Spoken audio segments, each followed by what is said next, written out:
Right, so good evening everybody. This is the Carlisle Cult Cinema Cast, and this is the third episode. And I'm Paul Donaldson, PD, and joining me tonight's Andrew Waugh. Hello. Paul Robinson and Caroline couldn't make it tonight, so we've just got us two ugly mushes. And tonight we're going to be watching, doing something different. We're going to watch Killer Clowns from Outer Space, talk a little bit over it about the film, and we're also going to talk about some of the films that that I've watched over October, because I usually watch a film every day or two during October. So we're going to have a discussion about a few of them over the film, and a bit about the film, and just dip in and out of it as well at the same time. So without any more, we'll just start this film. So yeah, Killer Clowns from Outer Space, theme tune by the Dickies. Great tune. Yeah, it is. Wrote and directed by the Cheedo brothers, I think it is. I'm not sure how you pronounce it. It seems to be a few different ways of saying it. We're not quite sure. Who I'm friends with on Facebook, and I got a happy birthday off one of them. That's really cool. Which was very nice. Yeah. So we've got it starting up at the moment, giving us the cast rundown and things like that. And Roald Dano's in it, who's starred in a few kind of low budget 80s horror flicks. He's in, I think is it Ghoulies 3? Oh, right. I think he's in Ghoulies 3 as well. I'm sure I've forgotten to the third one. I certainly watched the first two classics. It's maybe the second one. It's one set on the fairground anyway, so it's a bit similar. Oh, yeah. I'm sure I've seen it on a fairground. So, yeah. And Killer Clowns was just an 80s kind of classic. This is possibly my favourite horror comedy of all time. I mean, it's brilliant. Well, whether you'd say it was more horror or comedy, I'm not sure. Probably somewhere in the middle. I just think it ticks both boxes really well. Oh, it is an absolute classic. Like, I mean, I can remember watching when it first came out, and I thought it was the best thing ever. Yeah. So inventive and different. Again, they wouldn't make it nowadays. No, a lot of physical effects. Which is a big thing of this, because the Kyoto Koide brothers, or whatever they're called, Cheedos, go Cheedo. Sounds yeah, Cheedo. From this point on, Cheedo. They were FX guys, weren't they? Yeah, they did. Was it Pee-wee's Big Adventure? They've worked on Fritters, they've worked on a few different bits and bobs. They were clever guys and very talented. And why this never got the sequel that was often mooted. Yeah, it's a big shame to her, because it's always one I've enjoyed, and I watched most years. Yeah, me too. I watched it constantly when I was a kid, into my teens, and it disappeared from my life for maybe 10-15 years, and then I found it again, and it was one of those films that I went back and thought, this has aged really well. I just picked up where I went off and watched it again and again. It's one I've got a few multiple releases of as well. I've got the X-Rental VHS that is here in my hands. That's the box I used to get regularly. That's it, the entertainment and video box, with the Killer Clowns on the front. It's late Friday night. Cove Crescent Police Precinct is being swamped with emergency calls about a bunch of giant clowns with orange fringe hair and big red noses, baggy polka dot suits and size 50 shoes, who are zapping people into candy floss cocoons and sucking their blood through striped curly straws. Incredible Officer Mooney does not believe a word of it. That's the tag on the back. That's just great. One of the best things about it is the tagline on the front, though. Oh yeah, they make aliens look like a circus. Oh no, the other one is it the top? In space, no one can hear you eat ice cream. Yeah, it's really, I've always loved that. Yeah, and a little alien reference. That's it. I mean, I've got a figure up amongst my figures of one of the Killer Clowns. I remember seeing that. Which very jealous. I bought it for my nephew for Christmas one year, because he was a fan of the Killer Clowns movie. He used to ask for it on all the time. Ah, cool. And then when he opened the figure and put it up on display, he started having nightmares about the Killer Clowns. Oh no. So it ended up being given to me. Oh well, bonus. And it ended up in my collection of figures. No, it's so cool. I can't quite see it, because I've seen it before. It is up there somewhere. They've all got names, haven't they? Is it Slim? I think it's one of them. Oh, I'm not sure. I can't see him at the moment. He's hidden away. He's there, striped. Let's have a look. Next to Michael Myers. Oh yeah, I can just see the top of his head. Yeah, I think that's Slim. It's Slim. Yeah, brilliant figures. Yeah. the NECA ones. I can't remember who made them, to be fair. Right. I think it's the now showing ones from NECA, which came after the Movie Maniacs, which were your first kind of big horror figures, to be fair, the Movie Maniac line. Oh, right, yeah. Which you got Jason, Freddy, Ah, Michael Myers, Yeah. Leatherface, Pinhead, Yeah. Ash from the Evil Dead films as well. All the greats. Yeah, all the great. The kind of our generation's monsters. Yeah.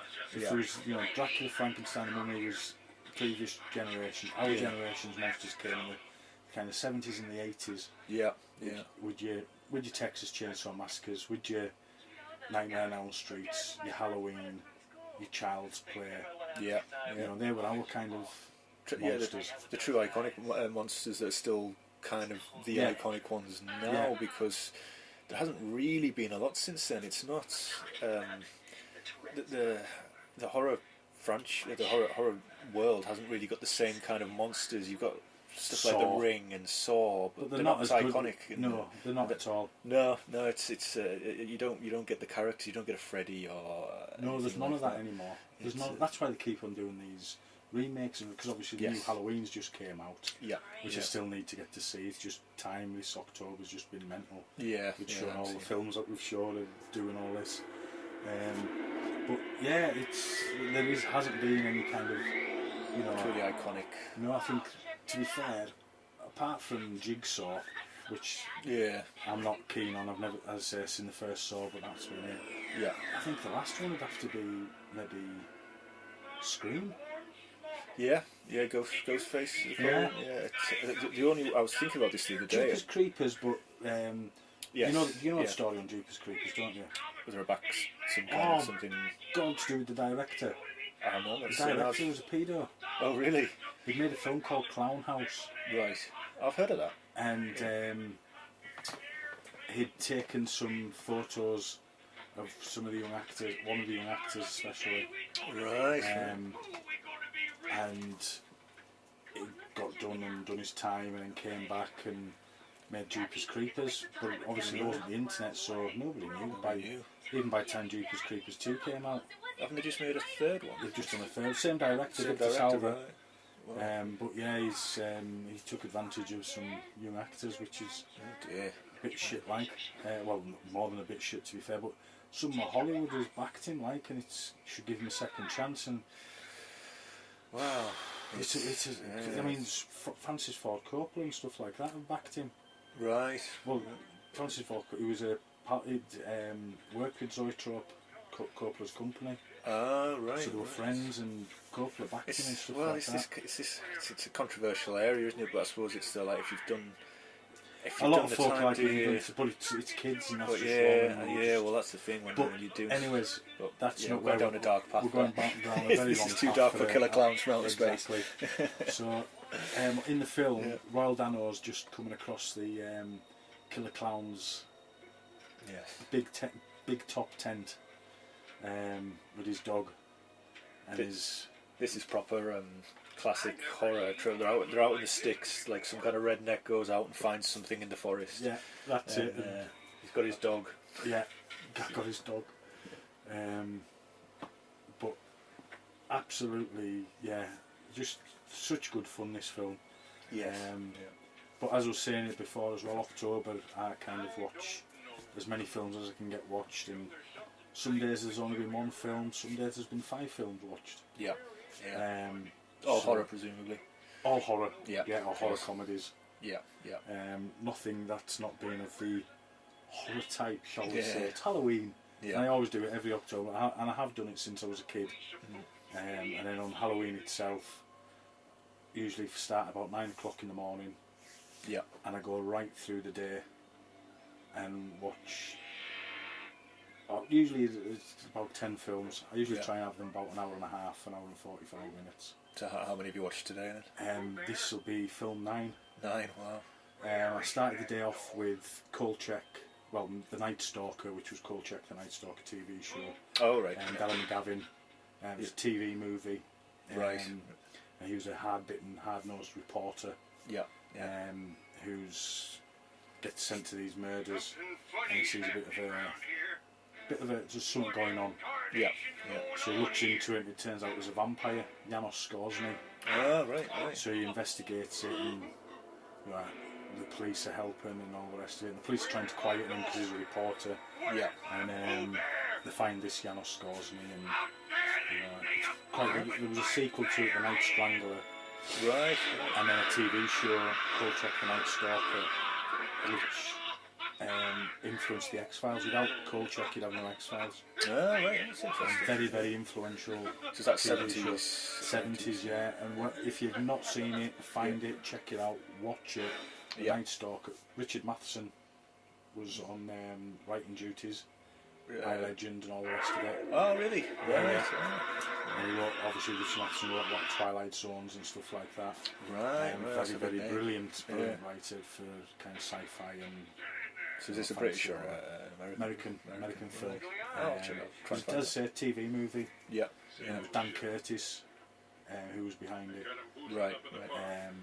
And he'd made some brilliant TV movies in the kind of 70s, and so they are worth checking out. Yeah, no, that sounds. And then after that, I watched. Trying to think, it was so late. Oh, Trick or Treat. That's yes. When we were talking before about iconic monsters, recent ones. Sam's got to be one of them. That's the only one I could think of. Yeah. The other day when I was thinking about it, 'cause it's what I do in the middle of the night sometimes, think of these things. He was the only one of recent times that I could think of that, even though they've only done the one film, he's such an iconic image. Yeah. The little boy, isn't he? It's like sack on his head, isn't it? Yeah, and he's got like a pumpkin, a kind of chipped away pumpkin as a face. That's it. Yes, yeah, that's it. Kind of skinned pumpkin as a face. That's it. And it's just a great film. Anthology horrors are great. I love them. There's not enough anthology horror films, to be fair. Have you seen any of the VHS ones? Which one? Oh yeah, VHS. Yes, I have. Yes, yeah. I enjoyed them. Yeah, and the ABCs of horror were quite good. Tales of Halloween was good as well, and Holidays was good. Holidays is on Netflix at the moment. Oh right. Tales of Halloween was quite good as well. And I think Neil Marshall done a story on Tales of Halloween. Oh, did he? Yeah. Oh, I've checked that out then. Yeah, that's worth a look. But I do love an anthology film, going back to the days of the Amicus and Tygon ones and all them. Creep shows also. Yeah, the creep shows were brilliant. Which we showed last. That was last Halloween because you turned up as a killer clown. I did, yes. Nice segue into the film. Yes, that's it. Yeah. So yeah, Trick or Treat, which I think's definitely one of the best horrors of the last kind of 15 years. Yeah, definitely. And it was put on the shelf for a long time. Yeah, was it one of the blacklisted ones they call it? The studio was a bit scared of putting it out, and then finally did, and it was a bit of a big hit. Because you were killing kids. I can remember the story now. Well, there's a sequel coming out. Is there? Yeah, he's supposedly working on a sequel, and I think he's doing one of the Godzilla films as well. I think. Oh, really? Yeah, he's doing them. I think he's on the next Godzilla, or it's King Kong versus Godzilla. It's one of them, anyways. I can't remember. Did he do the Krampus? Is it the same guy? Yes, Krampus? same guy, which was a great film as well. Good Christmas horror. Yeah, I really enjoyed it. It kind of brought a sense of gremlins. That's what I'll be watching on a yearly basis as well. I really thoroughly enjoyed it, and I like the mythology with it. Yeah, no, I really enjoyed it. I saw it at cinema. I really enjoyed it. Troll Hunter's another we would kind of watch on. I love Troll Hunter. Troll Hunter's a great film. Being remade as well. Neil Marshall. Oh, was Neil Marshall doing that? Neil Marshall's attached to that one as well. So we keep coming back to Neil Marshall. Yeah, so connected to the Carlisle culture of the club. So then after Trick or Treat, I watched Trick or Treat. Oh right. Which was the 1986 one with the heavy metal kid getting bullied. Right. And the heavy metal rock star dies. Yeah. Mysterious circumstances, burns. Right. And he's left this last recording, and it's an acetate. Yeah. And this young lad's giving it off. Gene Simmons playing the DJ. Oh right. In it, and Gene Simmons gives him it, and he's listening to it, and he falls asleep, and he wakes up, and he can hear this kind of backwards voice as it's spinning around you at the end of the record. Oh yeah. So he reverses it, and lo and behold, Sammy Kerr is talking to him. Right. And it gets him to go up against his school bullies, that old chestnut. Yeah. and because of the backwards record and all of it, Sammy Kerr comes back to life, possessed demon, you know, made a pact with the devil. Very, in a way, kind of shocker-like, not jumping into people's bodies, but going through kind of the airwaves and electrical currents and things like that. Right. So he's not got a physical presence. He has, right. And it comes out of the radios and stuff like that as a physical Sammy Kerr demon creature. Right. So then I watched that, which is, again, that's another cracking film that I rented. Have you never seen that one then? I can't say I have. I can't think. No. Oh God, you need to check that out. That's really good. Sounds good. I picked up a Spanish Blu-ray quite cheap. Right. I think it's Spanish. I got it from Amazon Spain anyway. I think it's picked it up for about £8. Right. So worth checking out. Yeah. A little hint as well, if you're a bit of a cult movie fan, Amazon Spain. You can get some really cheap stuff and it'll play on a British player, and 99.9% of them come with English language. Yeah. So you can choose in the menu. They often give you the option of dubbed or English. So well worth it. I picked up loads of stuff that never been released over here, but they've got it available on Amazon Spain on Blu-ray. So it's like that'll do me. Oh, brilliant. And then after Trick or Treat, I went down the Tales from the Crypt route with Demon Night. Right. Seen Demon Night? No, I don't know. I've seen that one. I mean, I used to watch Tales from the Crypt TV show. Well, it was there's been three spin-off movies to be fair, but the third one wasn't very good, and the Crypt Keeper was atrocious in it. Oh, really? But the first one, Demon Night, great cast. Billy Zane playing the Collector. Oh, right, And Jada Pinkett's in it. Jada Pinkett Smith's in it. Cecil Pounder. Yeah. And loads of others that you'd recognise. He plays the voice of Roger Rabbit. Oh, Charles Fleischer, I think it is. Right. He's in it as well. And Mr. Futterman from Gremlins. Oh, right, cool. Yeah, he was in loads of things. He's one of those faces that pops up a lot in the 80s. He's in absolute. I watched the documentary. His name's I've gone blank and his name's gone out of my head. But he's in it as well. And Billy Zane plays the Collector, and there's this guy who's running from the Collector. Yeah. And they end up in this hotel, and it turns out that this guy is like a warrior. Yeah. And the Collector's after this key. And there's 7 of them scattered around the universe, and he needs all 7 keys, and he can take over the world and the universe and everything. And the key contains the blood of Christ. Oh, right. It's like a red kind of vial at the top of this key. Yeah. And it can help. The Protector can't touch it. Right. The Collector, can't touch it and stuff like that, and kind of lays siege to this hotel. Yeah. And he's using temptation to tempt all the people who live in this hotel and all the Cecil Pounder and all that, and tempting them all. And the ones who go get turned into a demon. Yeah. And it's just really good. Funny as well in parts. Billy Zane's off his head in it. Yeah. Oh, it's cotton candy with the face. Back to Killer Clowns, by the way. Brilliant. Yeah. And he's a couple of them. The design of the spaceships and everything about it was just fantastic. You can see the money they had. You can tell sometimes with the matte paintings. Yeah, it's but you can see it's kind of when I was saying that the Kyoto, Chido. I'm just going Chido. The Chido brothers. You can tell that they did Pee-wee's Big Adventure as well. Because the look of it, kind of that comic booky, really cartoony. Cool. Yeah, because it's Looney Tunes kind of even. It is, bright colours and the contrast, because it's Killer Clowns. It's meant to be a horror comedy as well, but you've got all these bright colours, clowns and candy floss, and it's just in this kind of quite dark. The popcorn guns were brilliant as well. Always wanted a popcorn gun. But yeah, so back to the other films as well, because we're going to keep on switching between a lot of everybody, so don't mind us. But yeah, so after that the first Tales from the Crypt movie, we're doing a second one, Bordello of Blood. Oh, right. Which is, I watched that one next, and that's got Corey Feldman's in it. Oh, really? Eric Leniak. Oh, so yeah, quite good. So early 90s then. Yeah. Oh, what's the model, supermodel?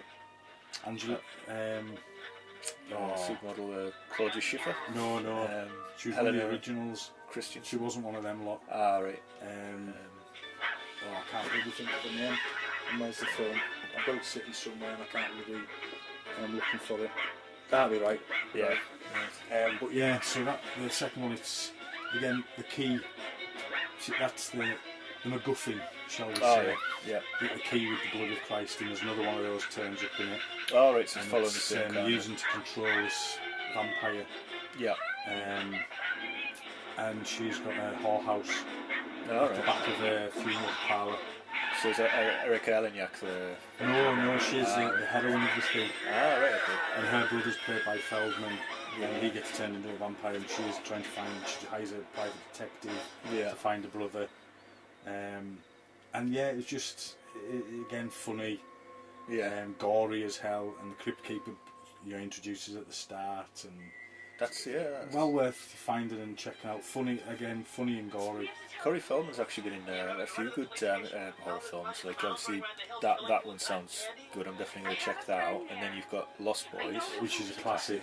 Lost Boys 2 and Lost Boys 3, not so much. No, 2 was awful. I thought 3 at least tried to do something a bit different. They brought back Feldman, and then. Oh, hold on. I've just realised I've got my Corries mixed up. The third one I was going to say is Watches with Corey Haim. Yes. Which I used to love in the 80s. I was in the first one. Corey Haim was in the first Watches. Yes, that's what I mean. Yeah. With the dog and the predator-like creature. Yeah. Chimera is the call. And is it Michael Ironside chasing them? I think so. It's a long time since I've seen Watches, mind you. I used to watch that on repeat. I did try and watch it again recently, and I have to say it didn't age as well as some films have. Sometimes these 80s VHS films age really well and it's so watchable, and like other times, like this one, and other times it's just. Yeah, I did struggle. Absolutely shite. My wife made me turn it off after about half an hour. So. The heroine in this, Susan Snyder, she was in Return of the Living Dead 2 as well. Oh yes. Yeah. I'm sure. I think I've got her on Facebook as well. She's another one who I've picked up on Facebook. I'm sure she is one of them. Not 100% without having a look. Yeah. But, and I think I'll have to. Watch after. Bordello of Blood. I'm trying to think. A Disney movie. It wasn't a Disney movie anyway. It's a bit of Bambi to cleanse the palate. It was the British cult classic. I Bought a Vampire Motorcycle. Oh yes. Which is, somebody described to me, Boone on acid. Yeah. Which is basically the Boone cast. Yeah. Oh, this is so funny. Yes. Yeah, the mime one. The Boone cast, and a vampire motorcycle, plus Anthony Daniels, C3PO thrown in there for good measure, playing. Yeah. And some Hell's Angels. Playing a priest who's trying to, who ends up trying to do an exorcism on the bike. Yeah. So yeah, that is just mental. There's talking poos in it. Yeah, conveyed. It's one of these films. A lot of these films that you talk about, I watched when I was very young, and because I have a memory that's not that great due to alcohol damage in my brain cells, I think. I can't remember huge amounts of them, but I did watch that when I was a kid, and I can't remember the talking poo. I think as a child, that's something that's always going to resonate. So I Bought a Vampire Motorcycle with Michael Elpix in it playing a copper. It was. I think you told me it was the Boone cast. It was on the downtime. They basically cast, crew, producers, directors, the lot that all worked on Boone.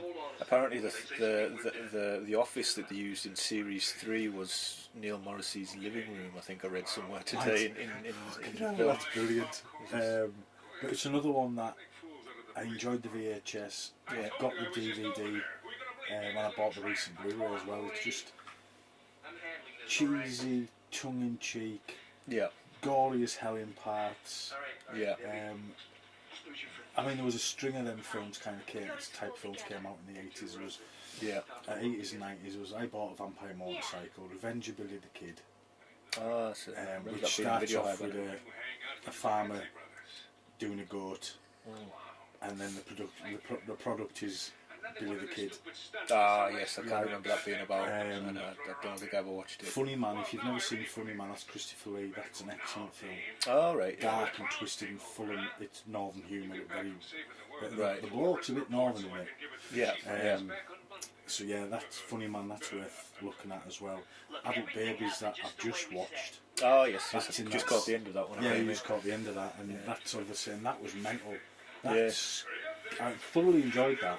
Yeah. That's Dominic Brunt directed that. It was Paddy from Emmerdale. Yes, yeah, it's a bit random, you didn't. And he's made a few films. He made like a torture-y porn one called Bait. Yeah, and he's done a zombie one called Just Before Dawn. I think it's Just Before Dawn. Oh yes. And yeah, brilliant. All three of them I've really enjoyed. That was a film. I think I read a bit about it today. It's about these adults that like get fetish of dressing up like babies, kind of thing. Basically the premise of it is, there's this house in the country that these very, very rich, privileged men go to. Yeah. And they dress up as babies. They get given this milk that comes from this pig alien god creature thing. Right. It's got a touch of the like it's kind of linked to Animal Farm. Do you know the George Orwell? Yeah. Not the porn Animal Farm. The George Orwell. So it's because that was all about Stalin and Lenin, wasn't it? Yeah. It's all the rise of communism in Russia. It feels like it's got a touch of that kind of going for it. And with this pig monster where they're all turned into pigs, or there's a relation to pigs. Yeah. And there's a couple of the themes where it just felt very Animal Farm when I read that when I was at school. Yeah. But it's very bizarre, and these like politician-y, high-ranking pig creatures. Yeah. They get looked after by these nurses. Yeah. A few sexy nurses. Some of the Emmerdale cast again. Oh, really? The woman who plays Kane Dingle's mother. Yes. I think it's Sally Dexter. She was brilliant in it, to be fair. Yeah. Dominic Brunt's wife's in it as well. I can't really think of her name, but she was off her head in it. Roxanne Pallett? No, Roxanne Pallett wasn't anywhere in it. I think that most of the people who were in this film would probably chin Roxanne Pallett, to be fair. And let's be honest, she deserves it. But no, it's got a lot of the Emmerdale cast in. There's a couple of idiotic assassins at the start that are just plain stupid. There's one of the blokes, and I can't think of his name, who's in Dinner Ladies, he's in it. Oh, right, yeah. Mental. And it's gory, and it's fun, and it goes kind of morph style plasticine animation towards the end. Probably because it was a big effects scene in it, but the way they've done it, brilliant. Yeah. Thoroughly enjoyed it. So watch that. Just watch that. And then after I bought a vampire motorcycle, I watched The Wraith. Ah, yes, which you recommended to me a few years ago, and I watched when I was on holiday. I really enjoyed it. It's a fantastic film. Yeah. Charlie Sheen. A bit of a revenge film with a difference. Yeah, someone described it, and I was listening to a podcast where they were discussing old movies, and someone described it to like kind of like a slightly more stranger version of The Crow, because you've got the revenge aspect. Yeah. It's very different films, but I thought when you think about it, he's coming back from the dead and exacting revenge. But he comes back from the dead in style. Yeah. In a souped up. Yeah. Sports car, Mitsubishi Interceptor sports car thing. It's just mental. Yeah. And in a way, it is, the revenge killings. He takes them out, picks this kind of drag racing gang off one by one. Yeah. Because they'd, something that happened years before. You won't give it all away. Yeah. When Charlie Sheen's in it in his young days, Sherilyn Fenn, I think it is in it. And it's just, it's a film I've gone back to time and time again. And as you've seen, I've got the X-Rental, I've got the German media book, the German Steelbook, and the Japanese Blu-ray. And I've got it on DVD multiple times as well. It's a film that I enjoy thoroughly. Yeah, you're currently sitting dressed in the entire outfit as well. Well, I'd love to be dressed in that. You can buy that entire outfit on eBay. Right. And I think it's somewhere between 12 and 16 grand. Right, wow. I would love that outfit. Yeah, it'll be like custom made then, I suppose. It was screen used. Oh, really? Screen used Oh, outfit. wow. And I would love that outfit. That'd be the ultimate Halloween. Yeah. Just every year it just goes as the Wraith. Yeah. You know, what you come up this year, PD? The Wraith. Yeah. What you come the Wraith? That'd be it. I'd never come as anything else. I'd just come as the Wraith. That's what I kind of do with my Killer Clowns costumes. Yeah. I was like, the bastard to wear, like, because you can't see anything. It's But they hot look as cool. fuck. Yeah, yeah. You did look cool last year at the fancy dress party, like. There's no zip at the front either, so going to the toilet's a bit of a nightmare if you're having a few beers. But That's enough. they're very comfortable though, because I will say one thing, when it was a double bill at the Halloween last year, so there's 2 films to watch, but there's loads of padding in the back because of big clown costumes, so it was really comfortable. Quite comfortable sitting on those seats. That can be torturous sometimes. Yeah, after a few hours, but I was fine for those. Oh well, that's alright then. So then after Wraith, I watched Adult Babies. Yeah. Which we've just talked about as well. We don't have to recover that. Yeah. And then now on to Killer Clowns from Outer Space, and they're in the chemist. Oh god. It's just, I mean, the masks and everything. It's brilliant. Yeah. It's just. And nowadays they do it CGI and it looks shit. They are remaking it though for the Sci-Fi Channel. This year it was announced the other day, wasn't it? 2 of my favourite Critters and yeah, that's it. Critters and Killer Clowns. Yeah. 2 of my favourite 80s horror. Kind of comic. Critters is kind of comedy as well. They're both going to be on TV shows on Sci-Fi, which really excites interesting me. to see because I hope they do it right. Yeah, I mean, I physical enjoy some of the effects on Sci-Fi both has movies. to be. Some of them are absolute garbage. Yeah, yeah. But some of them, the Sharknado's films are right. They are what they are. Yeah. Mental fun. Yeah. You know, Tara shitty Reid, effects, badly acted, but fun, and they know what they are. They know exactly, tongue firmly in cheek. And sometimes that's what you want in your monster movie. Yeah. Tongue in cheek monster movie. You can't beat it.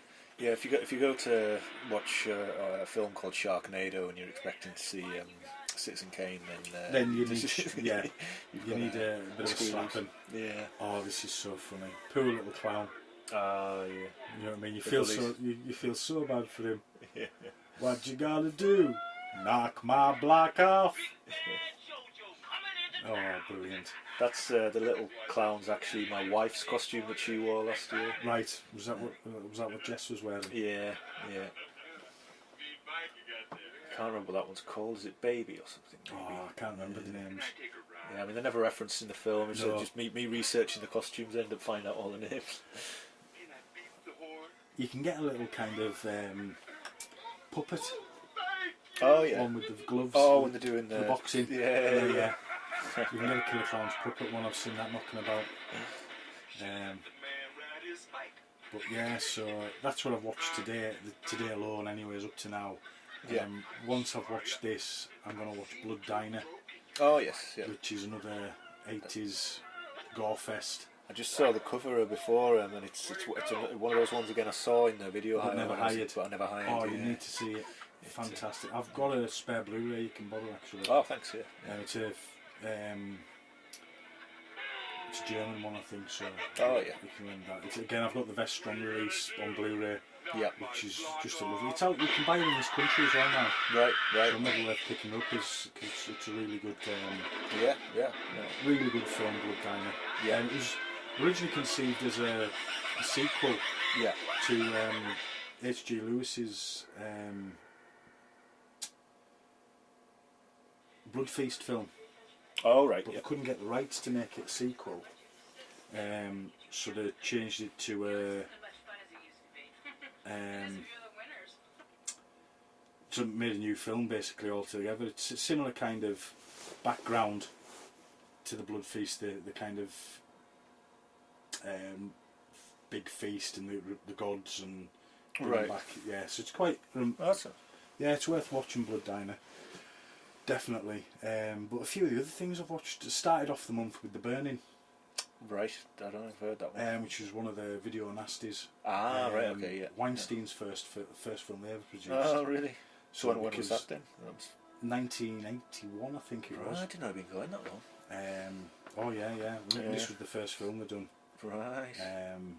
which was a big hit, and they had Tom Savini on the effects. I mean, there's a sequence on the little boat, and Cropsy pops up and he starts slaughtering these teens. Right. Fisher Stevens is in it. Do you know who plays the Indian guy in Short Circuit? Right, He's yeah. the villain in Hackers. He's not actually Indian. Yeah, he's not actually Indian. It's, And he was the villain in Hackers with Angelina Jolie and Johnny Lee Miller, which is a great film if you've never seen. I have seen it, yeah, a long time ago. Yeah, Angelina Jolie. And Jason Alexander, who played George Costanza, was it, in Seinfeld? Oh yes, Yeah. yep. The Little bald guy with the guy with bald glasses. guy, Yeah, he's in it as well. And he's just a youngster in that. Holly Hunter's in it. Oh right. You know, Oscar-winning Holly Hunter. Yeah. Must be one of Is her in- earliest roles. It is, yeah, it is. Quite an all-star cast, really. I mean, there was a lot of actors kind of started off in the old horror films, Yeah. slasher films, especially Tom Hanks. You know, as you're alone, he was in that. Right. Went on to higher acclaim. Kevin Bacon, Friday the 13th. Ah, yes. Corey Feldman was in a Friday the 13th as well, wasn't he? Yeah, in his early roles. Back to Corey Feldman. That's it. Yeah. Was it 3 and 4, or was it just 4? I can't think. I watched them all when I was far too young to be watching. I watched them not so long back again, but Yeah. you see that many films, they kind of bleed into one now and again, you know. That's the thing, when you do sit and watch them all one after the other, you don't know which one's on which one anymore. Yeah, especially me being me. Yeah. You know what I mean? Aye. And my, because as we know, I don't drink, so got to get the kick somewhere. So the first film watch was the Burning, and then I think it was the Night of the Demon 1 and 2. Oh right, yes. Kevin Tenney, Sort of case for that. the Blu-rays in there. That looks like it was influenced by the Argento demons. Was it? No. Just from the vehicle, Basically surmising a a lot. Halloween party. Right. They go to this old haunted house. Yeah. And the main lassie Angela gets possessed. Yeah. And she takes out her friends in wild and weird ways. Right. Liana Quigley's in there, and yeah, it's a great film. Very 80s. Practical effects are fantastic. Makeup effects are brilliant. Yeah. Second one was quite good. Yeah. Angela again. More teens to the slaughter, Yeah. so to speak. Yeah.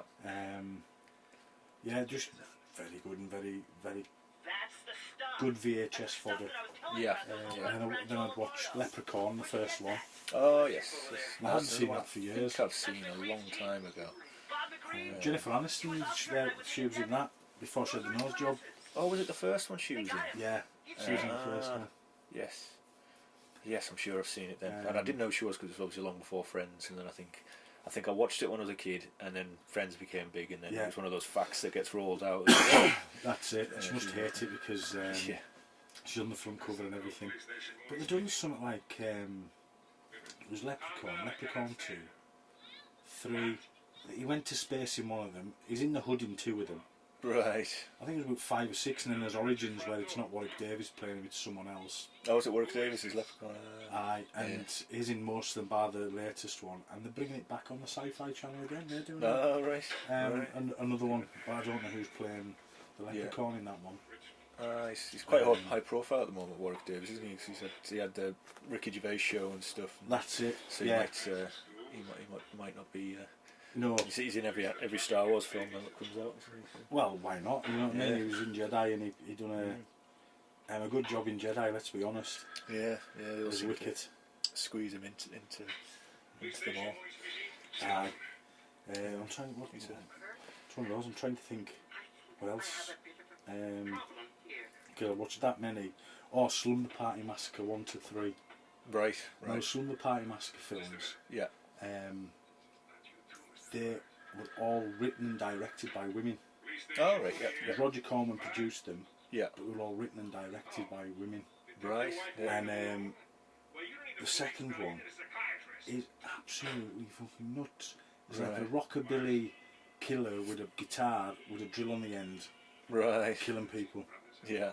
It's fucking off its head completely. Fun. Yeah. They're all a lot of fun. You know what I mean? I Yeah. wouldn't watch these films if they weren't. Yeah. But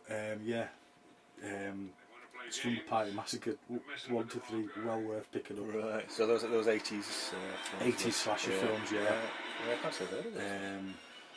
Yeah, and then I'm trying to think what was the next one. Oh, 2 video nasty classics. The Prowler, or known as we had it on VHS back in the day, Rosemary's Killer. Right. Oh, well, yeah, I've heard of that. It was big in there, and the original My Bloody Valentine. Oh yes. I've seen the remake of that. The remake's terrible. I've never seen the original. Similar films in a way. Right. It might have been I watched the remake in 3D with like the glasses, terrible. and it was just the remake's terrible. Yeah. Absolutely. I thought. Oh, you mean the 2 films you've seen with similar? I thought you meant the remake was similar. Yeah, no. Either the remake was absolutely atrocious. I've seen it once and I thought, I won't watch it in this again. No. But the original My Bloody Valentine is an absolute stone cold classic, and we're showing it. Oh, right, yeah. February the 9th. Right, For cool. as close to Valentine's as I could get it. Cool. Yes. I see what you're thinking now. That's it, and then obviously the same time we show, well, not the same time, but that month we're showing Grease 1 and 2 as well. Yes. Yeah. And Eddie Deason from Grease, who played Eugene in Grease, has agreed to do a video introduction. Very cool. Yeah. That's quite good. And then after them 2, I'd watched Cherry Falls. Have you ever seen Cherry Falls? Your name rings a bell. It's a kind of it was early 2000s, I think it was. It came out. Could have been late 90s. But whereas if you had sex, you died. Right. If you had sex, you survived. It was virgins who got it. Oh, in right. Cherry Falls. So it's kind of the opposite to the Last Girl kind of slasher kind of. And that's thing. what Brittany Murphy and Michael Biehn. Do you know from Alien and Terminator? Oh, is that how you pronounce it? He was Hicks, Carl Reese. Yeah, I've always wondered how you pronounce his name. He was in a very weird film I watched recently where they're all trapped in a cellar, like because there'd been some apocalyptic event outside. Right. I can't remember what he called it. It was one of the darkest films I've seen recently. It was just one of those films when you was it the Outpost or something? At the end, you're just left with this kind of just feeling of dread and just kind of just what's the point kind of thing. It was one of those. Right. Films. You have to find out what that is, and let us know. I wouldn't mind seeing that. Yeah, but yeah, because as a child, Hicks and Carl Reese were 2 of my favourite characters in any movie, being 2 of my favourite movies. He was a bit of an icon, and he disappeared from sight for ages. So as soon as I saw that he'd come back, He was still making films.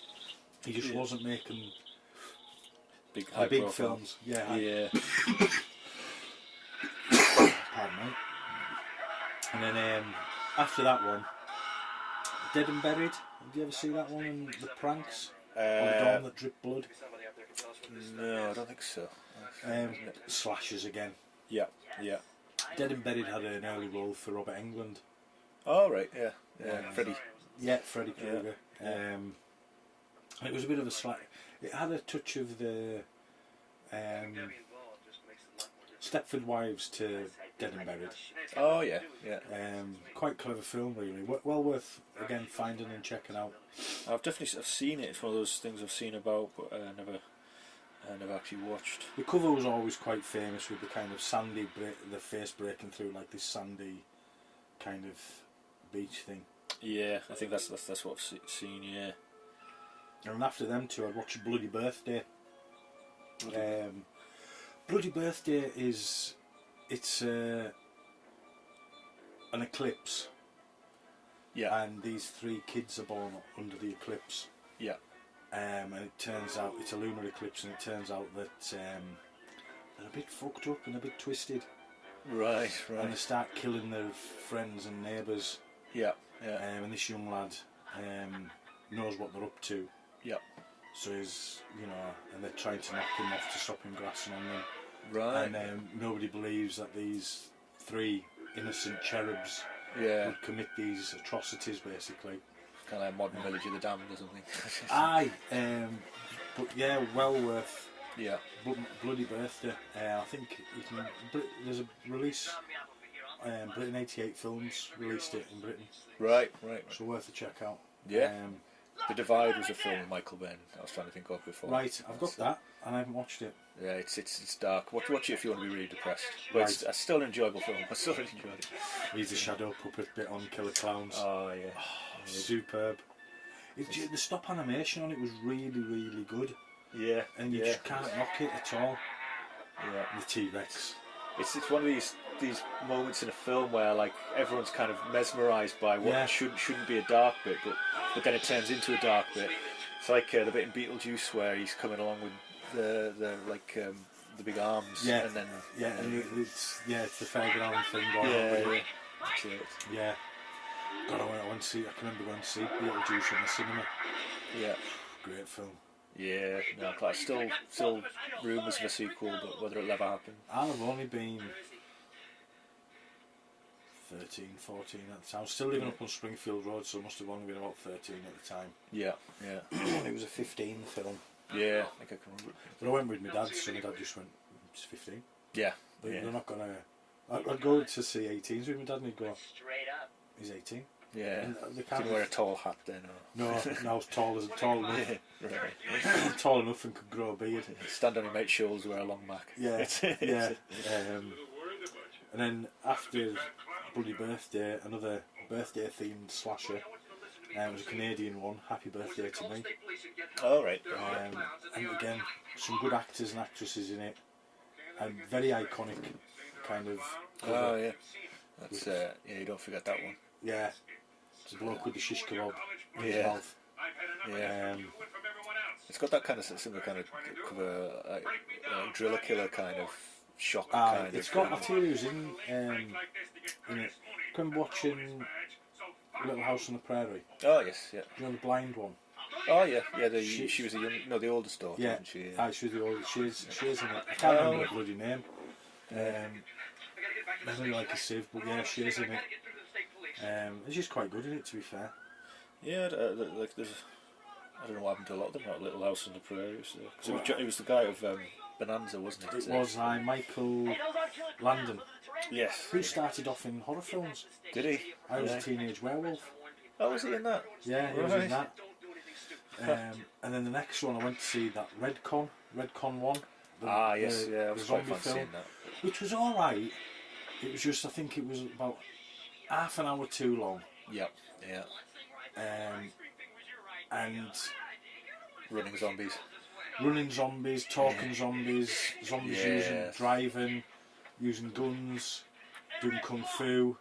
Yeah. It was alright, and there was a couple of people from Carlisle, Mike Storr and his daughter Olivia, as extras in it. Yeah. But it just tried to throw too much in the mix. I have to say that I agree. Whatever.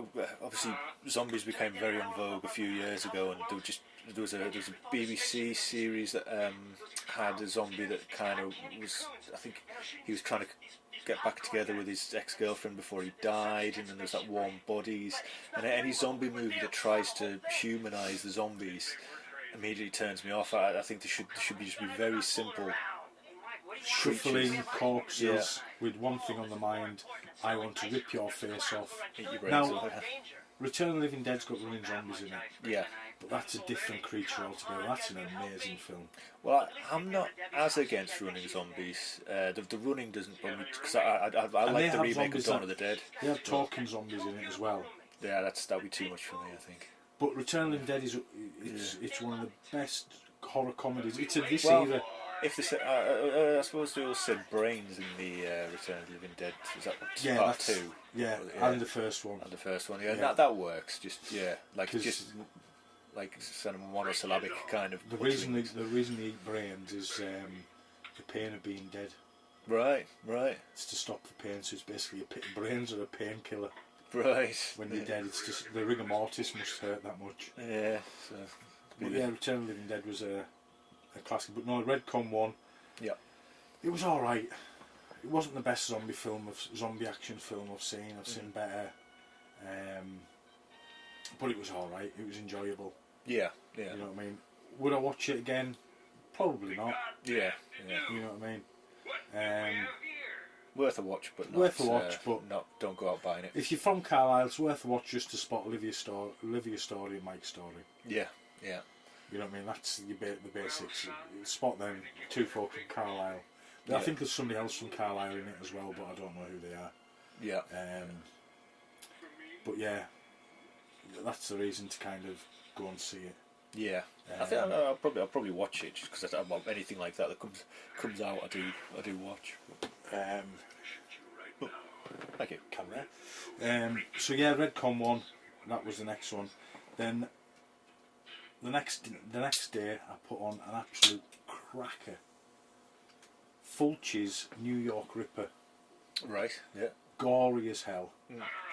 And the killer goes around talking like Donald Duck through the entire movie. That's an interesting idea. Yeah. Does he wear trousers? He wears trousers like Donald Duck, who obviously has his thing out all the time. Except when he's just had a bath and he puts a towel on. He puts a towel on, which is just bizarre. Yeah, it is. Make a lot of sense. That's it. But no, New York Ripper. Yeah. A sleazy, greasy, grimy slasher film. Yeah. Which is worth it. And again, it's got the Italians thing with the eye, cutting the eyes with sharp implements. Right. That the Italians like to do, Fulci especially. Right. My wife wouldn't like that. She's got a funny thing about eyes in horror films. Anything involving an eye. Don't watch a Fulci film then, especially zombie flesh eaters with the old spike through the eye. Right. Yeah. No. I'll keep it clear. And after that one, I'd watch Neon Maniacs. You seen Neon Maniacs? Again, I've heard the name, but I don't think I've watched that. The Neon Maniacs, as 80s as they come, very low budget, but the creature effects fantastic. Yeah. But they ran out of a bit of a budget, and the way the creatures were killed off was water. Plain old water. I think M. Night Shyamalan. I can't. I'm not sure how you pronounce his name. That's how I pronounce it. I think. Yeah. I don't know if it's right. But. Must have pinched the idea for signs. Oh right. Because there's a piece at near the end of the movie where they're all at a high school party and they're all armed with water pistols in case these monsters turn up. Yeah. Which they do. Right. And it would have been interesting to see that it's basically these creatures live under the Golden Gate Bridge. Oh right. In Okay. San Francisco. That sounds interesting. They come out and slaughter the local teens. Right. Anybody who ends up buying. I mean, that's the cover. I don't know if you recognise that from the VHS shots. No, I can't think I ever saw that one. Oh, it's an absolute cracker. Hard one to get hold of. Well, it isn't now because it's been released on German Blu-ray, but it was a bit of a hard one to get on Blu-ray for a while. I was lucky and I'd picked up a Code Red Blu-ray from the States. And Code Reds are usually quite a nightmare to get hold of, some of them. Yeah. They're getting easier and easier now, but there's certain ones which they only release a certain amount and then they delete them. Yeah. So if you're lucky enough to get one, you're lucky. Yeah. And then I watched The Bogeyman. You ever seen The Bogeyman? 1980s slasher. No. Basically, this woman, couple of kids, boyfriend's round, and the kids keep disturbing them. So the boyfriend, a bit of a vile bastard to be fair, goes and straps the boy to the bed. Yeah. His sister comes and releases him. Yeah. He takes a pair of scissors and stabs this vile boyfriend to death. But his spirit kind of gets trapped in the mirror in the house. Oh, right. So years and years later... Did you say bogeyman? No, there's none of that. Years later, the spirit of this boyfriend starts taking people out. Right. And it's all because the mirror gets smashed in the shards of the mirror. Right. And it's supernatural and violent and gory. And they've done some sequels which basically just use most of the footage from the first film as a recap. Was about 20 I like to minutes recycle, long. so yeah, that's one of the biggest recycling the sequels to the Bogeyman. And then after that was Madhouse, which Madhouse has got a bit of a touch of the Happy Birthdays to Me, to be fair. Oh yes. And again, it's another notorious nasty. There's the front cover there. Oh yeah, yes, I've definitely seen that one. You've seen that one before. Yeah. And crazy sisters and all that kind of thing, and there's twists and it turns. And, it's one I had on VHS as a kid. Yeah. And watched a lot. Arrow released it on Blu-ray, which was a bit of a surprise. Was it this year or last year? Yeah. But yeah, great one to watch. Yeah. Then I followed that up with an absolute stonking classic. The original Texas Chainsaw Massacre. Yeah. Which I thoroughly enjoy watching. That's another one I need to see again. I've seen it a long time ago, but it's. Well, I've got the pre-cert of Texas Chainsaw Massacre, and it was one of the ones I found. I'm saying about that skip find. Oh yes, we had the VHS, and that was one of the tapes we found.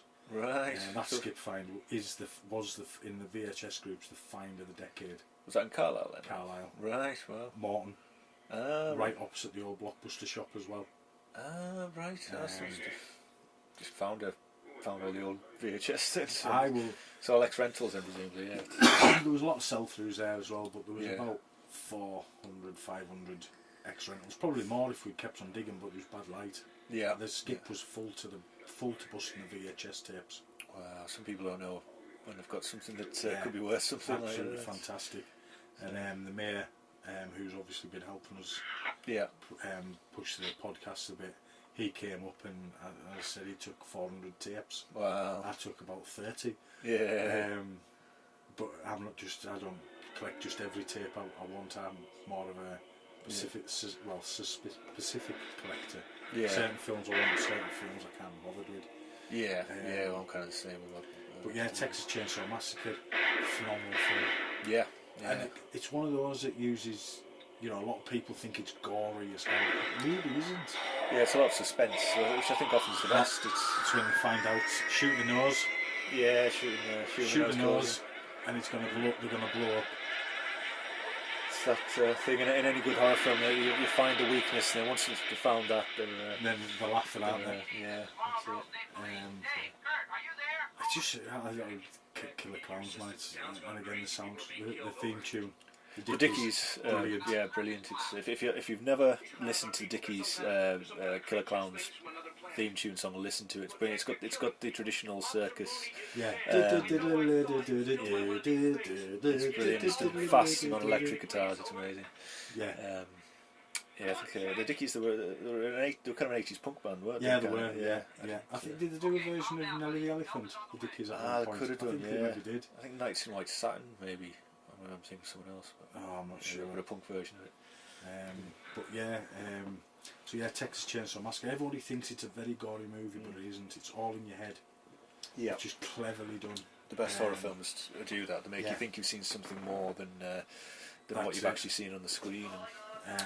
Which Jaws, I suppose, did a lot. The first blockbuster.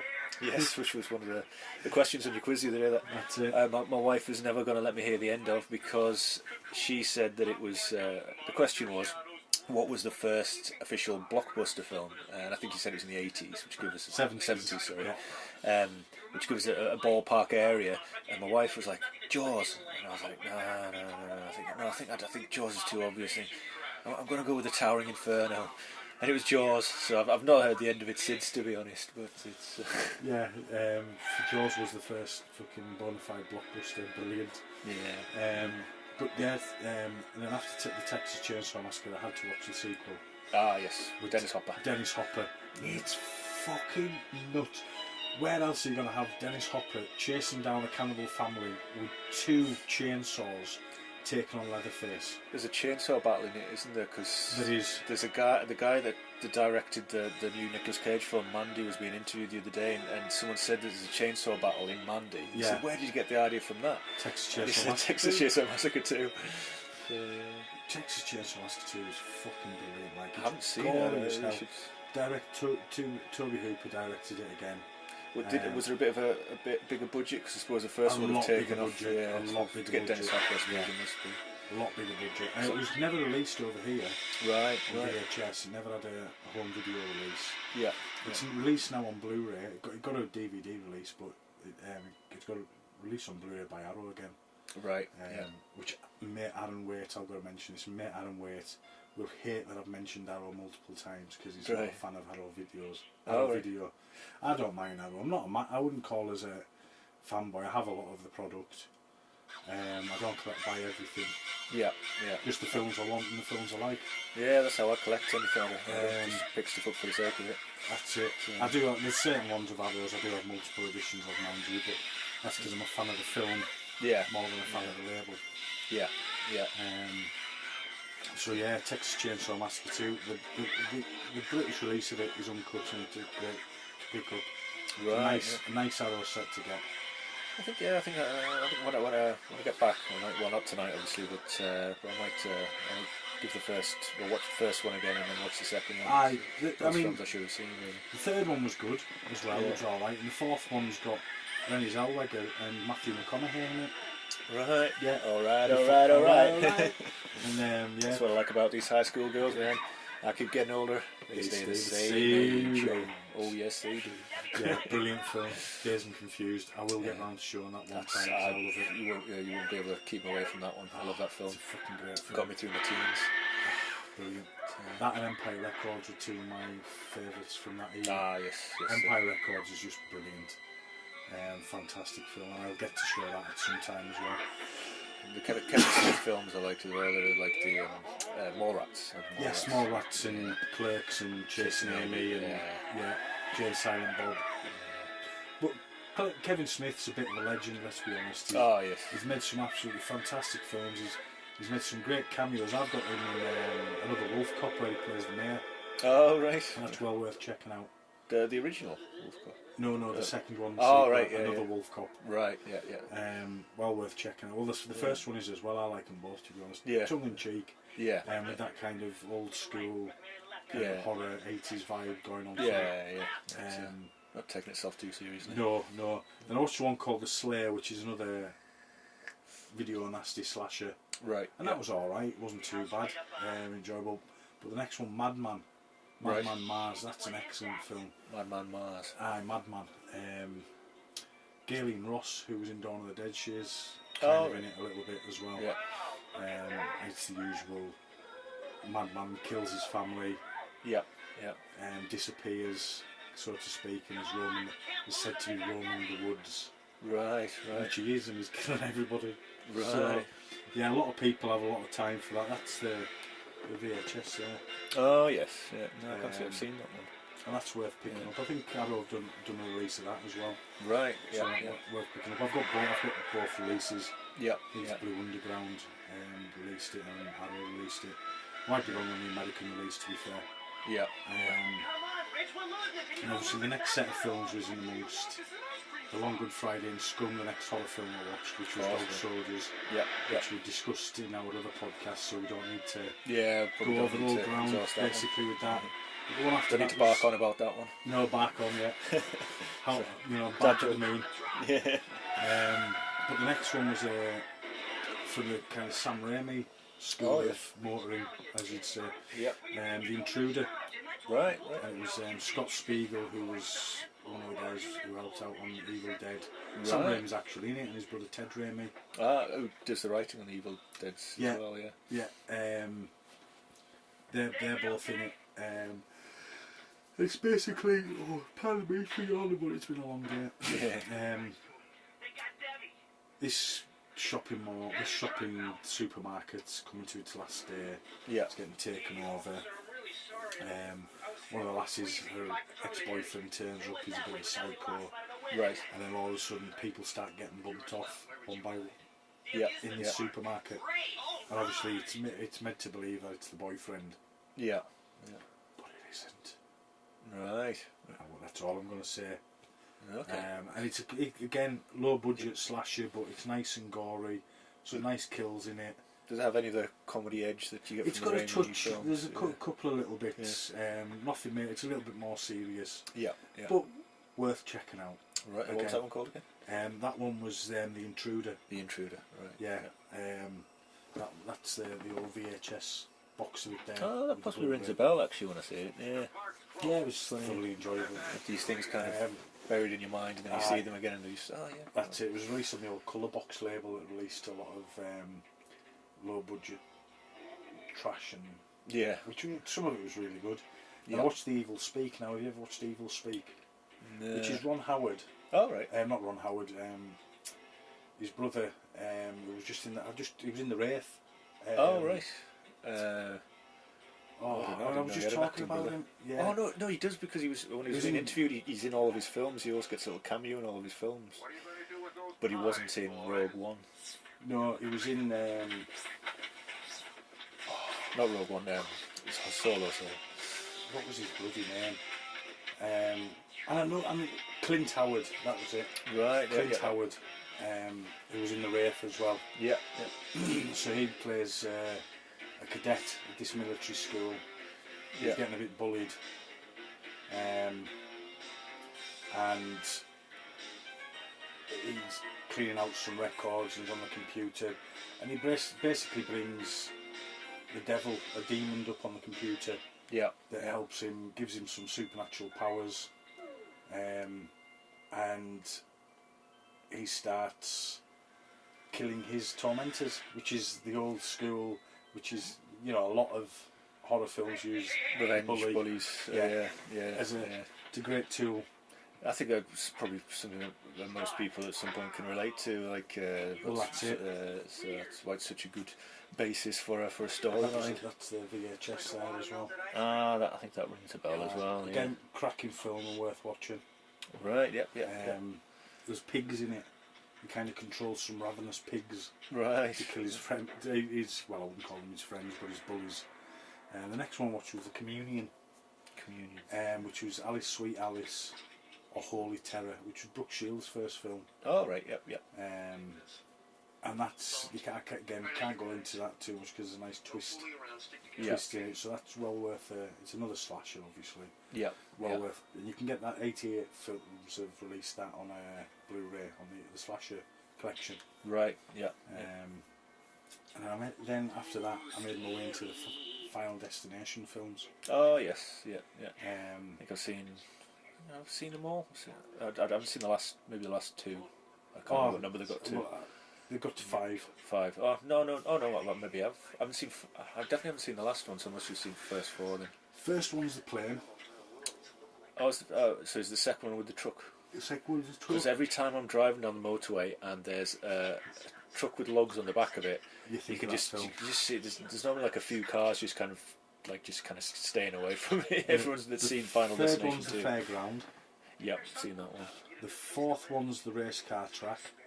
Yep, seen that one. And then the fifth one's the bridge. I don't think. Yeah, I think I've seen the first 4. I haven't seen the last one. Right, you need to see the fifth one because it's the ending in it. You'll just go, all right. I've said it already. It's brilliant. Absolutely great twist ending on it. Oh, I should. So you need to check out the fifth one. But the basic with them is, you know, the cheat death, and then death wants his due. He wants what he's owed, which is their life. Well, I can remember when I went to the cinema to watch the first one, and I came out of the cinema with my ex-girlfriend, and I can remember just coming out and just looking at everything as if it was going to kill me. Yeah. It was kind of like you kind of do, yeah. That's going to fall off the roof, isn't it, and kill me. It's like death's after me. I can't escape. I'm going to go and hide under my bed. But the bed will probably kill me. That's it. So I run a bit. As I say, I run a bit more modern and went with the Final Destinations. Yeah. And then the next day, I dropped back into the 80s. I can't help but go back into the 80s. Yeah. And I watched Hellgate. Yeah. Which was been a while since I'd seen Hellgate. Yeah. It was alright, but it was a bit ropier than I remembered. Right. Didn't age as well, you know. Didn't know. And I've got it on Blu-ray as well. I've got the first release Arrow one, which people was paying silly money for at one point. Right. Luckily I never. Yeah. But then after that I'd watched Brain Damage. Oh yes, which was was Peter Jackson. No. Oh, it's Brain Dead. Brain Dead. Yeah. Frank Henlotter. Right. One. Which was the guy who done Basket Case. Oh right. Yep. And Brain Damage is about this little creature called Elmer. Right. Who lives, and he basically needs brains. Is that Elmo's brother? Elmo's brother, yeah, Elmer. He needs brains, and if he has brains, whoever gives him the brains, he will secrete this hallucinogenic, kind of euphoric drug into their brain. Right. And it's very addictive. Right. Sounds like kind of a Yeah, it's trippy kind weird of, and it's strange, but again, right. comedy horror, tongue in Right. cheek. Yeah. Well worth. If you like the Basket Case, if you ever seen Basket Case, Yeah, which is yeah, a cracking film, Yeah. find Brain Damage, watch it. There's narrow releases, and it's quite a good release. Right. I got one of the early ones. I got the badge with it, Yep. Yeah. so which was nice. Same with my Basket Case. I got the badge with the Basket Case as well. I had to get the American one for that. Right. Me and Steve Bennett. But yeah, Brain Damage, well worth it. And then I'd watched Idle Hands. Oh yeah, is that the Which is a comedy? bit of a stoner 90s slasher. With Scott Evil in it. Is it? Yes, I yes, can't yeah, remember his name. yeah. He's a Family Guy. Seth Green Seth Green, that's it. Yes. and Devon. Swaller, I think his name is. But it's a good film. Basically, young stoner Yeah. doesn't use one of his hands. Gets possessed by an evil spirit Yeah. and starts killing his family and friends. It's got to be loosely influenced from a Evil certain Dead film. 2. That's Yeah, when he chops yeah. his hand off, especially. Yeah. You know. Yeah, very funny in parts. Yeah, Jessica Alba's in it as well. Oh yes, yes. So one for the lads. Yeah, that's. Yeah, funny. Yeah, no, I enjoy that. And I Seth watched it Green's 10 years really ago. good as like zombie sidekick, so to speak. Yeah, I've liked him in anything he's really been in. He's good. There was a film called Without a Paddle, a comedy film from there. Very funny. Enjoyed that. Yeah. Very funny. He's a bit of a wimp in it, isn't Yeah. he? At one point, he's curled up on the ball with the bear walking around him, Yeah. crying. Yeah. Yeah. Getting cuddled off the bear and that, isn't That's he? right. Yeah. Yeah. That's a good film. I take it you enjoyed Shocker. Shocker. Yes, Wes Craven Shocker. You seen that one? Oh, have I? I thought I've seen a good chunk of Wes Craven's films. But I don't know Horace if Pinker. No. He's a serial killer who can jump in and he ends up being able to jump in and out of people's bodies after he gets Oh yeah, I think I have seen that. Is that early 90s? late 80s, I think. Late 80s. Maybe I haven't. Because that would be kind of running the same time as the Nightmare on Elm Streets then. Yeah. So, Yeah. Obviously it was Wes Craven again. But there was another film came out with Lou Diamond Phillips oh yeah. called La Bamba. La Bamba, yeah. First Power. First Power. And that was a similar kind of body jumping. Right. Yeah. A serial killer could jump from body to body. Oh yeah. A bit similar to the Denzel Washington one, Fallen, which is worth checking out if you've never seen that as well. I think I've seen that one actually. Yeah. And that's a cracking film. Yeah. Then I watched another kind of slightly tongue-in-cheek slasher called Popcorn. Oh right. Yeah. Bunch of kids trying to do up this theatre, this old cinema. Yeah. To show a lot of films by this guy who had burnt the cinema down while filming his last movie. Oh yeah. And killed all his family and things like that. Yeah. Yeah, it's fun. Yeah. I think they tried to create an iconic horror character in the main killer in it. But yeah, I've got the Synapse release. Yeah. And I've got the 88 release as well. And I like all these old 80s slasher films. They wouldn't get made now. They're a little bit more inventive and a little bit more. Yeah. Yeah. You know, I think everything's a little bit samey nowadays. Yeah. They Yeah. don't seem to. I think in terms of kind of monster slasher kind of style movies, there's nothing really comes out of any note. A lot. I mean, I gravitate a lot to kind of like haunted. I love ghost stories. Yeah. So there's been one or two in that kind of area that I've enjoyed recently. But yeah, I think the slasher genre has been kind of pushed to the back a bit recently. Yeah, I think so. definitely. So when you look at stuff like the Japanese influence that came recently, like The Ring and The Grudge and that, I think that then influenced the kind of American kind of haunted kind of area, jump scares, and then you've got all your Insidiouses and Conjuring and stuff. Coming to the end nearly of Killer Clowns. yeah. It's the big showdown on in the big top spaceship. Yeah. Lots of noses getting burst. Yeah. And then I watched after the others. Obviously, I watch Waxwork. Now that was an 80s classic. I have seen that one. That's the one that I've seen. Zach Again, a long Gilligan. time ago. From the Gremlins films. Yeah, yeah, He starts off, he's a bit of an arse in it, yeah, until everything goes sideways. yeah. Enjoy the first one, but the sequel is even better. Right. Lost in Time. Don't think I ever saw the sequel. Well, there's parts where they're basically jumping in and out of different films. Yeah, yeah. Dawn of the Dead's in there. Oh, right. And it's absolutely fucking brilliant. Yeah, yeah. Bruce Campbell's in a bit in it as well. Right. Zach Gilligan. Galligan, isn't it? Galligan, is it? I think so, He's in it as he's back in it as well. Yeah. And it's it's good fun 80s romp, and they just again wouldn't get made. Waxwork and Waxwork 2 would not get made. Yeah. You can get them on. They're available on Blu-ray as well. The restaurant collection from the States, you get a double bill. Yeah. And for some reason in the UK you only get Waxwork 1, you don't get the second one. Right, right. But in the American Blu-ray of it, you get both. Strange how I mean, there's no real reason why they go, well, in America, people want the second one as well. Britain, no, they don't like sequels. Yeah, that's it. I don't know the logic where they decide these things. So, and then, have you seen Tuckendale versus Evil? I love that film. That's very subversive. When I was kind of talking about slasher film. my favourite comedy horrors, that would certainly be up there with Killer Clowns and Shaun of the Dead. It's like one of my favourites. It's just the role reversal thing. Yes. You know, the hillbillies are the nice people. Yeah. And it's the teens that are trying to kill the hillbillies, getting it all wrong, and the killing themselves. Yeah. And, it's just clever. There's meant to be a sequel being mooted, which I'd be very interested to see what they did with, because they couldn't really do the same concept.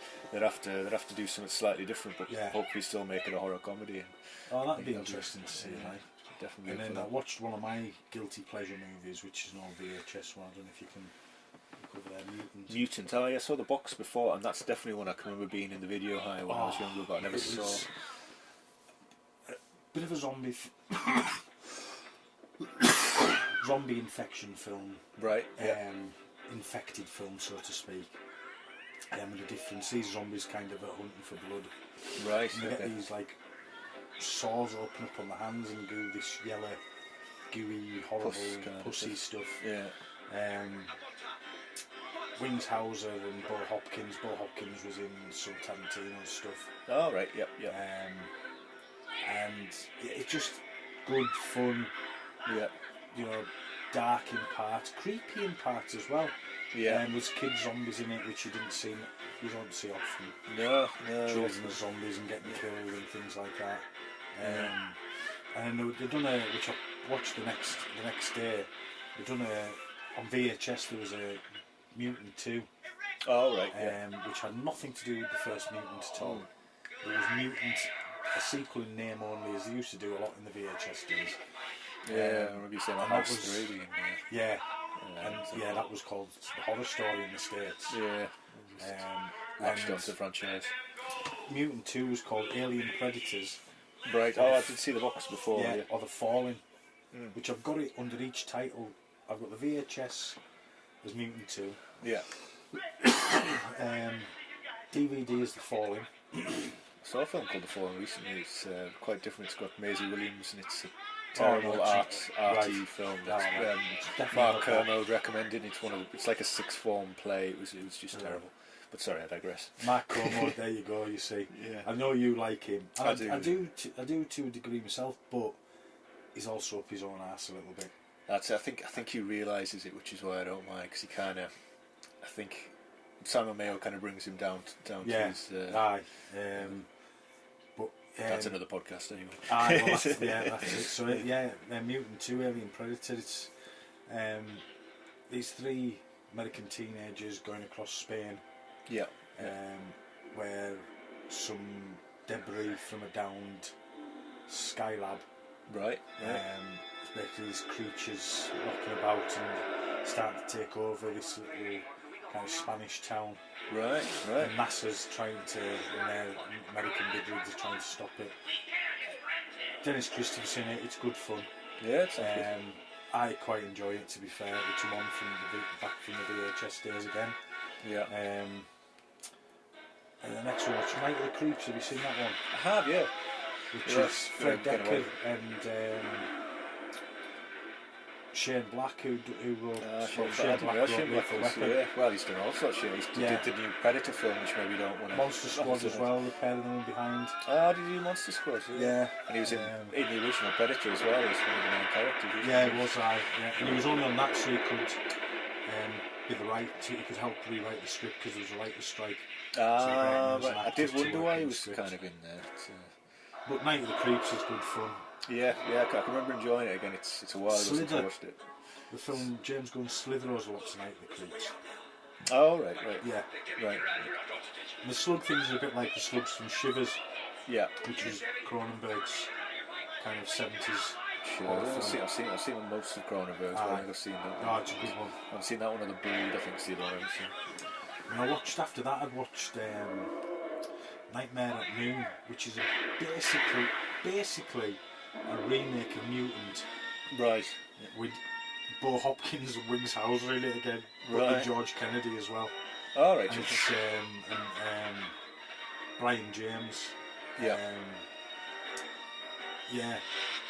He's coming to a close of the Killer Clowns, the big. It's the big super clown at the end. Giant Godzilla style Killer Clown. Kaiju. Yeah, mentalness. But yeah, Nightmare at Noon's worth watching, and that night me and Kerry went to watch something. So Kerry's not really a big horror film fan, so Scary Movie. Oh yes, the comedy, spoof ones with the Scream films, and I know what he did last summer and all the rest of it, and I haven't seen it for years, and it was... Yeah, I think I saw it at the cinema when it first came out. It's just after Scream it kind of came out, wasn't it? That's it. Which is kind of weird, because Scream in many ways was a parody of the slasher genre in itself, and then this was a parody of a parody. Well, it was originally Scream was originally called Scary Movie. Was it? Right. That was the first title for it.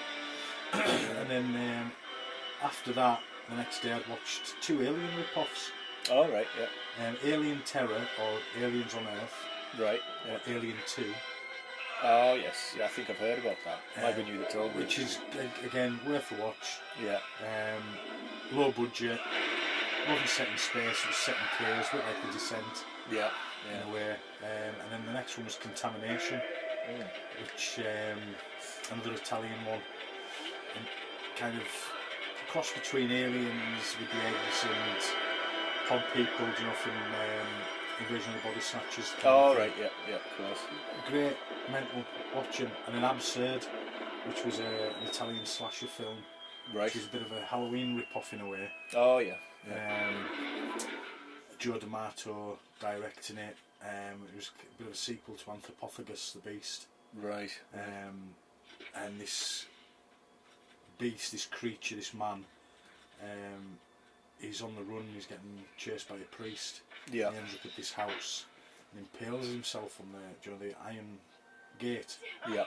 So he gets rushed to hospital, but basically his blood won't coagulate, and he starts repairing himself. Right. And as he's repairing himself, he's in the hospital and he kills a nurse. Then he heads back to the house where he'd been heading to. Yeah. And he starts taking out the babysitter, and all the while there's a policeman and this priest, which I suppose in a little way the priest thing is a bit like the Omen films. Right. Trying to find him and track him down and kill him. Yeah. Cracking, great kills, gory as hell. George Eastman playing the creature as he did in Anthropophagus. Right. Yeah. George Eastman played a lot of characters in the Italian films. Yeah. Blast Fighter, there's one you should check out. Blast Fighter. Blast Fighter. It's got a good name. Yeah, it's a bit of a Rambo kind of rip-off. Oh, right, yeah. But a revenge film as well, well worth it. And there's the end of Killer Clowns. That's the music that we're talking about. That's it. So we've got halfway through kind of talking about them films I've watched this October. And I suppose we did say we're just going to do it for the length of Killer Clowns. Yeah. So this is the end of that one. It's been, it's been quite quick, and just it's flowed a lot easier than I thought it was going to be, just the two of us. Yeah. You not knowing half the films. Yes, that was good.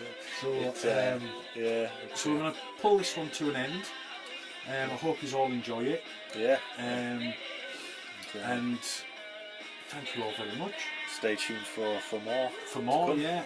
Hopefully we'll have Paul back and Carlisle back, because I think the next one's going to be Monty Python for the next show. I will know a bit more about those, because I'm a big Monty Python fan. So, it's good night from me. That's Paul Donaldson PD, and good night from Andrew. Good night from me. And thank you all very much for listening, and we'll speak soon. Good night, John Boy. Yeah.